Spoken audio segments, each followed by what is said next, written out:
사람이 많네. 안녕하세요. 혹시 말씀하실 거 있으면 잠깐. 아니, 특별히 말씀드릴 건 없는데, 우리 기자분들 너무 불편할 것 같은데. 사실은 이렇게 한 번씩 악수하고 이렇게 인사하려고 했는데 좀 Q&A로 국경이 좀 바뀌었어요. 네. 불편하지 않으세요? 좀 기자분 의자 좀 넓게 해드렸어야 되는데. 혹시 질문하고 싶은 거 있으면 몇 분만 질문 받을게요. 네. 좀 너무 짠한 질문하지 마세요. 네. 여기 먼저 네. 네. 다들 하시죠. 네. 대표님, 저 연합뉴스 이명석입니다. 취임하시자마자 진짜 숨 돌릴 틈도 없이 선수만 나서게 됐는데요. 노고가 참 많으십니다. 대통령께서 이제 대선 때부터 국익중심 실용 외교를 굉장히 강조하셨는데, 국민들도 그러다 보니까 아무래도 지금 한미 간 혈안 중에 통상 관세 협상에 관심이 굉장히 집중되어 있거든요. 이번 기회에 혹은 이 다음이라도 트럼프 행정부를 상대할 때 이것만큼은 한국 정부 입장으로 꼭 관철하고 싶다거나 이런 메시지만큼 꼭 가리키고 싶다거나 좀 생각해 주실 게 있는지 좀 궁금합니다. 구체적인 협상 내용은 협상이라는 게 워낙 변수가 많아서 뭐라고 딱 정하기는 어렵습니다. 그런데 중요한 거는 최소한 다른 국가에 비해서 더 불리한 상황에 처하지 않게 하는 건 중요한 과제일 것이고, 우리 기업인들도 뭐 다른 나라와 동일한 조건이라면 어차피 똑같은 경쟁인데 해볼만 하지 않냐 이런 말씀을 하시더라고요. 그 얘기를 듣고 나니까 마음이 많이 편해졌습니다. 외교라고 하는 게 또 한쪽에만 이익이 되고 다른 쪽은 손해가 되는 것은 바람직하지 않아서 모두에게 도움되는 상호 호혜적인 결과를 만들어내려고 그렇게 해야 되고 또 그렇게 만들어야 되겠죠. 워낙 여러 조건들이 많이 겹쳐있기 때문에 얘기를 해보고 최선을 다하도록 하겠습니다. 네. 열심히 예정이 없던 인터뷰를 하게 되는 아, 네. 네. 네, 합시다. 네. 예, SBS 박청환 기자라고 합니다. 앉아서 하셔도 괜찮습니다. 지금 아직 가고 있는데 이런 질문들은 죄송한데 다녀오셔서 국내 현안이 40개 있잖아요. 그래서 두 가지 질문을 드리고 싶은데, 하나는 지금 김민석 총리 후보자랑 이한주 국정기획위원장 같은 경우에 신상 관련 의혹 문제가 계속 불거지고 있는데 여기에 대해서 대통령께서 어떻게 생각하시는지 궁금하고요. 그리고 이제 다녀오셔서 추경 관련 공모회가 예정돼 있는데 지금 보편 지급이다, 선별 지급이다, 아니면 보편 지급이다, 차등 지원이다, 이런 다양하게 얘기가 나오고 있는데 네. 어떻게 생각하시는지 궁금합니다.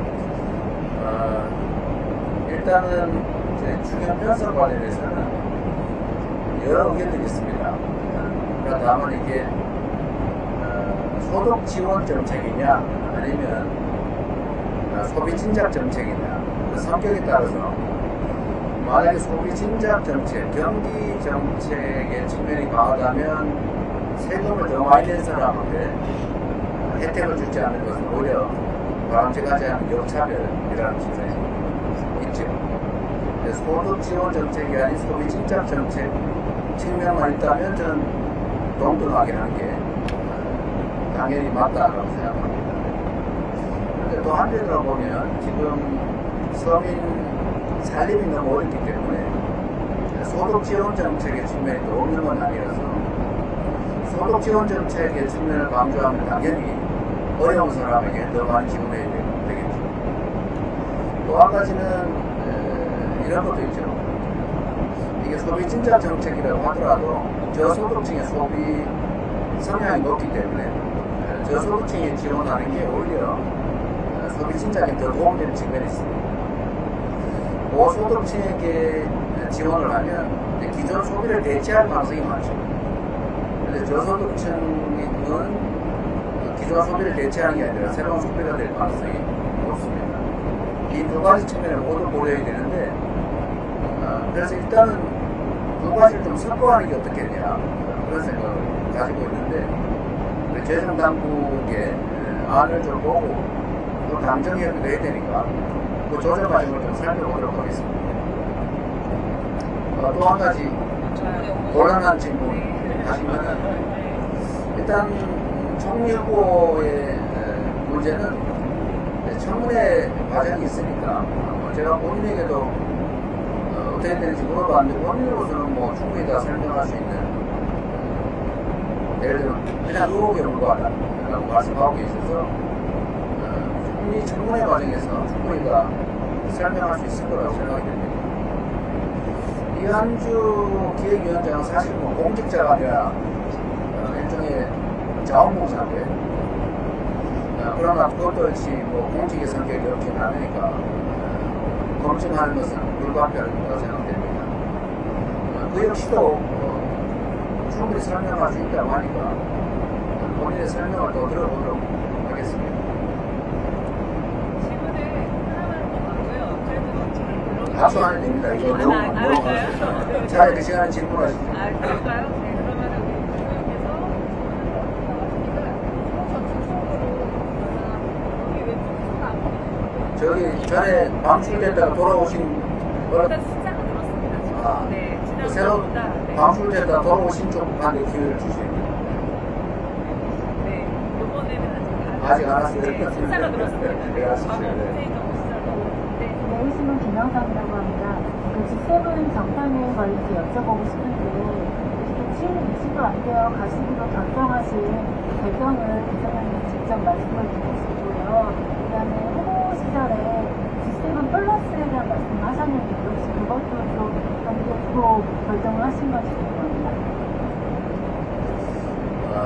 사실 지금 취임한 지 며칠 되지 않아서 국제회의에 참석하는 건 무리가 있는 게 분명합니다. 그래서 당초에는 국내 문제도 많아서 불참할 것을 사실 고려를 많이 했는데 또 한편의 의견이 이 국제사회에 대한민국이 신속하게 정상화됐다는 것을 좀 보여주는 게 필요하다라는 의견도 있었고 또 앞으로는 우리가 국제사회가 협력할 분야가 상당히 많은데 좀 무리하더라도 일찍 정축하는 게 낫겠다는 의견들이 많아서 당초의 생각과는 좀 다르게 급작스럽게 참여하게 됐습니다. G7 플러스는 뭐 가능한 기회가 된다면 노력을 해봐야 되겠죠.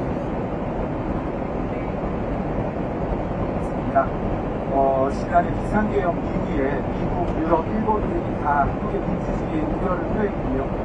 영국 같은 경우에는 여행 조치, 여행 경고 조치를 수정을 권고했습니다.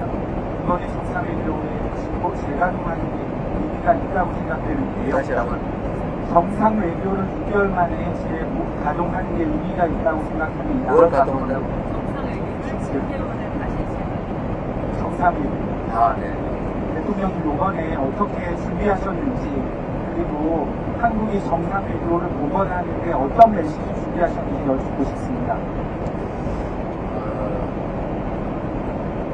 어쨌든 대한민국은 잠시 후퇴하긴 했지만 세계 10대 경제 강국, 5대 군사 강국, 그리고 문화적으로는 정말 앞선 선진국으로 인정받고 있는 나라입니다.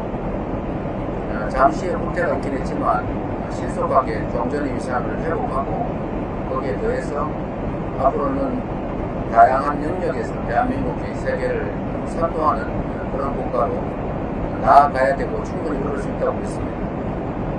당연히 정상외교는 지금보다는 좀 더 활발하게 전개해야 될 것이고 제가 조금 전에 우리 실장님한테도 지시해놨습니다만 어쨌든 정상외교를 지금까지와는 좀 더 높은 단계로 더 많이 강화할 필요가 있겠다고 생각합니다.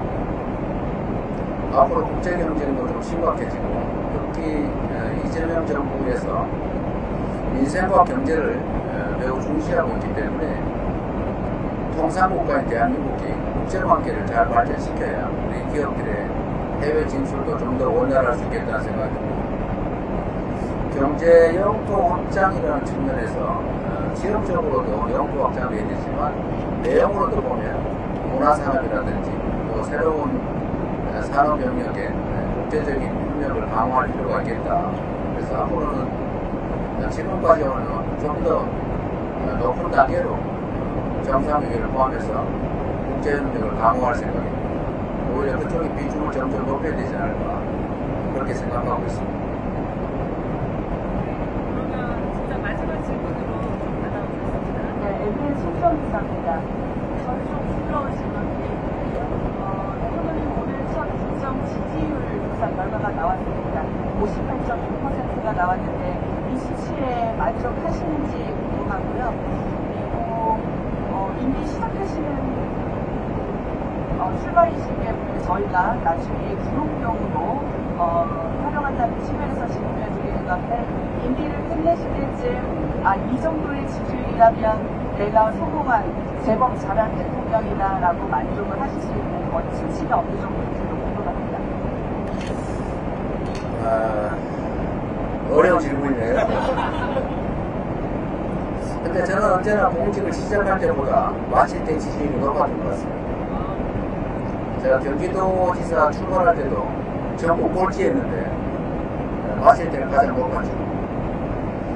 성남시장 때도 아슬아슬하게 이긴 정도였는데 마칠 때는 아마 시장 만족도가 80% 정도였던 것 같아요. 최선을 다할 생각입니다.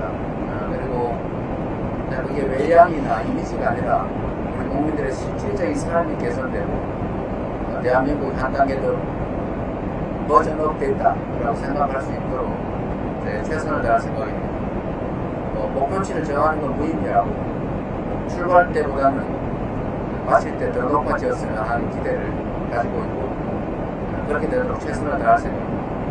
평가야 결국은 결과로 우리 국민들이 하게 되지 않을까 그렇게 생각합니다. 네, 그럼 이 정도로 질의응답을 식사들 다음부터 하세요. 네. 네, 거기 있네. 거기까지만. 네, 여기까지만. 네.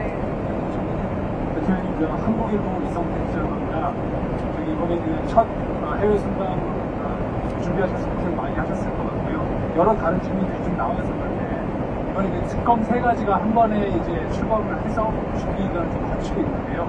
제가 사실인지 아닌지 모르겠지만 대통령님께서 이륙하기 직전에 특검 3분을 만났다 이런 보도도 있고 해서 혹시 그 특검 이번에 출범하는 데 있어가지고 과연 어떤 기준으로 좀 특검 그 운영을 좀 도와주실 거고 또 어떤 결과가 나오기를 기대하시는지 한 말씀 듣고 싶습니다.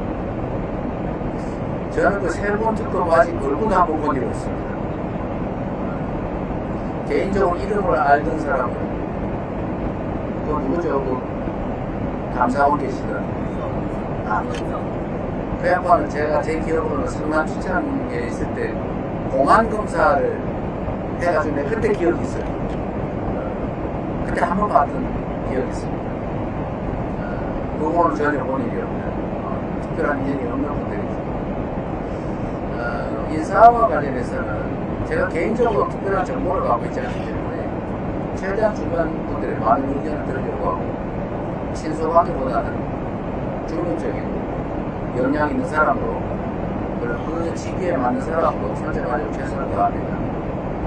특검도 어차피 국회에서 선정해주는 쪽 안에서 선정해야 되는데 특검보 추천들이 또 들어오는 모양이더라고요. 그것도 역시 주변 의견을 최대한 많이 들어서 그 특검의 취지에 맞는 사람으로 선정되도록 노력할 뿐이지 개인적 인연을 특별히 강조할 생각도 없고 그래서는 안 된다고 생각합니다. 이게 지지율하고 관계가 없는데 결국은 마지막에 결과로 우리 국민들을 평가하기 때문에 결과가 잘 좋으려면 좋은 인재를 그 직위에 맞는 훌륭한 인재를 선정하기 정말 중요합니다. 내가 개인적으로 그 사람을 아느냐 어떤 관계에 있느냐 무슨 의미가 있겠습니까? 잠시 기분 좋을지 몰라도 그건 되게 나쁜 결과를 있기 때문에 마지막 지지율 관리에 별로 도움이 안 됩니다. 네, 고맙습니다. 감사합니다. 그리고 제가 전혀 이건 예측하지 못한 질의응답을 하게 됐는데 제가 우리 대변인한테 말씀 들었는데 이번 인원수를 좀 늘렸다고 하는데 꽉 찼는 거 아닌데요? 네. 그리고 전에보다 숫자를 늘렸다고요? 맞습니다. 국정 시절이 더 많았고요. 그만큼 더 네. 어쨌든 저희는 이제 언론인 여러분들한테 최대한 기회를 좀 많이 드리자 이런 입장입니다.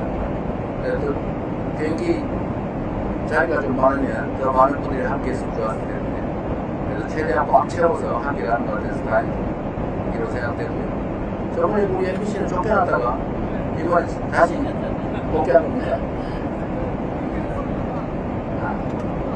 그랬어요? 좀 조심하시지. 어쨌든 그동안 일들 없이 또 우리 대통령실 그러니까 출입기자 맞습니다. 그것도 지금 뭐 네, 다시 중단된 데가 한번 꽤 있다고 중입니다. 뭐 그런 데도 가능하면 제한 없이 함께 할 수 있도록 노력하겠습니다. 우리 대변인은 잘하고 있나요? 대답을 들어보니 별로거든요. 필요한 게 있으면 우리 대변인 다 따라셔가지고 잘 하도록 하겠습니다. 그리고 제가 최근에 말씀을 듣기로는 소통이 잘 안 되는 분들하고 꽤 불만이라는 얘기가 있던데 아닌가요? 아니, 그건 아주 초반 얘기고요. 지금은, 네. 괜찮아요? 아닌 것 같아요. 좀 더 아마 초기라서 시스템이 잘 안 갖춰지는 바람에 조금 이게 소통에 문제가 있는 것 같습니다. 좀 바쁘다 보니까 그래서 가능성이 많은데 우리 부대변인들 때문에 따라왔나요? 아니요, 오늘은 정말. 인원수 때문에? 네네네. 대변인도 하고요. 앞으로 대변인실이 조금 체제가 갖춰지면 여러분들의 불편함이나 이런 것도 많이 개선될 겁니다. 어쨌든 국민들의 눈과 귀 역할을 하시는 분들이시니까 잘 부탁드립니다. 고맙습니다.